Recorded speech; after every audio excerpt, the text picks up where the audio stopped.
Coach Morris's hits, the big hits that he has, what do those do for the psyche of the defense? Everybody wants to get one. You know what I mean? Everybody wants to get one. And, Slaughter's always been like that. Slaughter is one guy that, no matter how big you are, he's going to take you out. And that's how he is, and he does that week in and week out, and he helps change the momentum of games. And a lot of people don't believe that big hits can, but I'm sure if you watch Saturday, that really changed a lot of the momentum. Does it kind of feel like you guys, it's just like one moment where you guys really asserted your dominance over the offense and the big? Yeah, it shows our physicality. It shows that our defense is not one to necessarily finesse our way through the game. We're going to come and smack them up.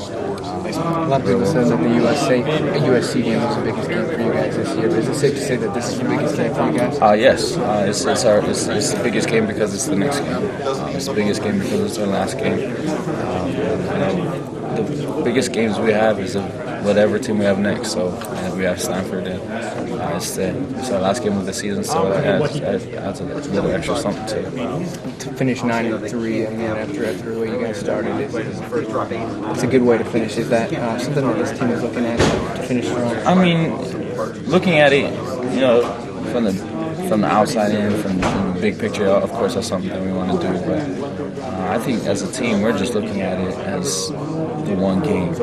And after the game, whatever, maybe we'll look at a record.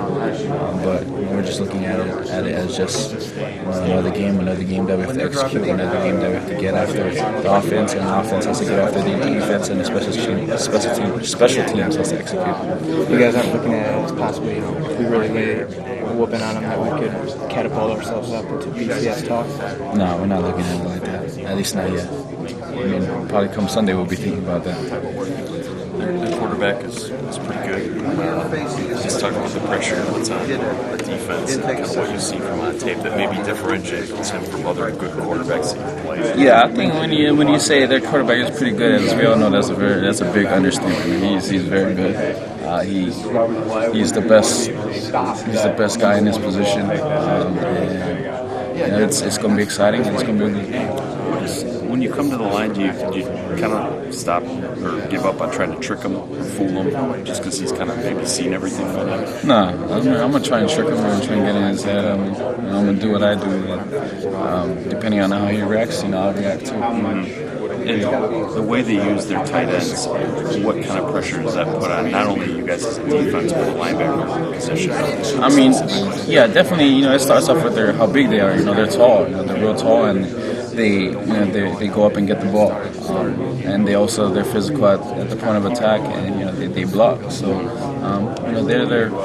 they help their offense move. And so as a linebacker, you have to be aware of that, and just make sure that if that's our guy, get him, and just make sure that we're doing our job.